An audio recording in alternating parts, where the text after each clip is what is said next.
कोल्हापुरातलं संगीत सूर्य केशवराव भोसले नाट्यगृह खासगी तत्वावर चालवण्यास देण्याची तयारी सुरू केली आहे। महानगरपालिकेच्या शहर अभियंता कार्यालयाकडून या संदर्भातील प्रस्ताव सोमवारी होणाऱ्या महानगरपालिकेच्या सर्वसाधारण सभेपुढेही ठेवण्यात येणार आहे। नाट्यगृह पुन्हा उभारणीबाबत अनेक बाजूंनी आता चर्चा आणि टीका होते।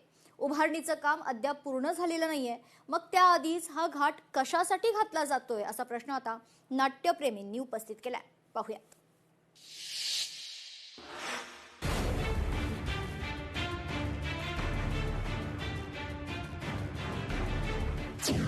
कोल्हापूरचं संगीत सूर्य केशवराव भोसले नाट्यगृह चालवण्यास देणार।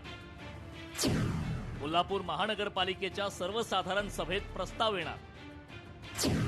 प्रस्तावावरील चर्चेत नगरसेवक कोणता निर्णय घेणार याकडे लक्ष।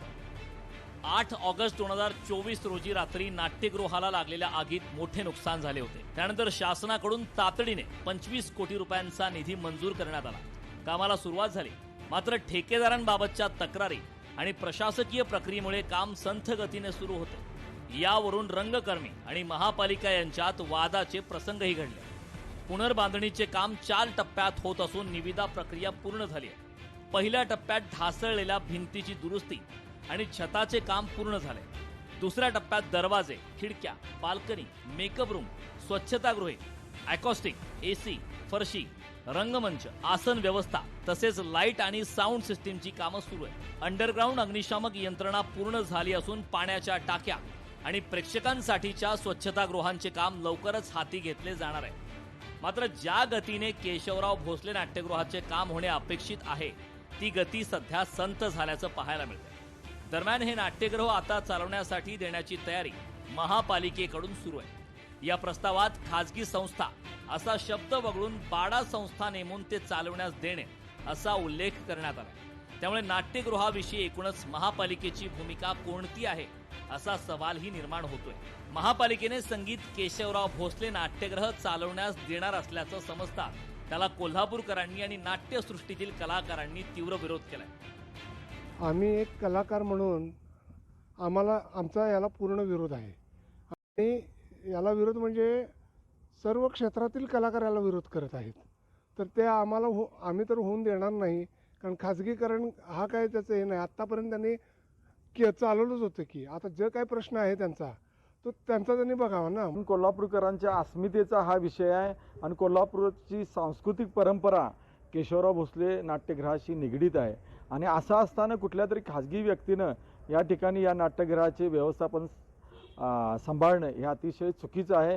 त्यामुळं केशवराव भोसले नाट्यगृह हे पूर्वीप्रमाणे महापालिकेचं आणि कोल्हापूरकरांच्या अस्मितेचं प्रतीक म्हणून राहिलं पाहिजे। काही राजकीय नेते किंवा प्रशासकीय नेते याचा वापर करण्यासाठी खाजगी संस्थेकडे देत आहेत, हे निषेधार्थ आहे। कारण यामध्ये लोकांच्या भावना गुंतलेल्या आहेत। शाहू महाराजांनी त्यावेळेला लंडनवरून त्याचे काही अवशेष आणलेले आहेत। त्यामुळं सरकारनेच हे थिएटर चालवावं। खाजगीकरण करायचं असतं तर याचपूर्वी ते करणं आवश्यक होतं। संगीत सूर्य केशवराव भोसले नाट्यगृह खाजगी तत्वावर चालवण्यास देण्यास महानगरपालिकेच्या या प्रस्तावावर येणाऱ्या सर्वसाधारण सभेत चर्चा होणार आहे। महानगरपालिकेचे स्थायी समिती सभापती विशाल शिरोळे यांनी देखील या प्रस्तावाबाबत सभेत चर्चा होऊन अंतिम निर्णय होईल असं सांगितलंय।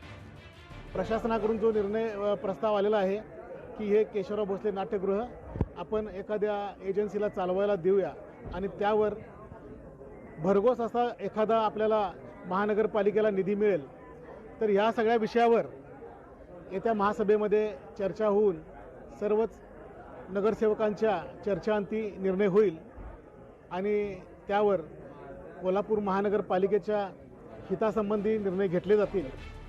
केशवराव भोसले नाट्यगृहात चालवण्यास देण्याचा हा प्रस्ताव अन्य 15 प्रस्तावांसोबत घुसडण्यात आल्याची चर्चा महापालिका वर्तुळात आहे।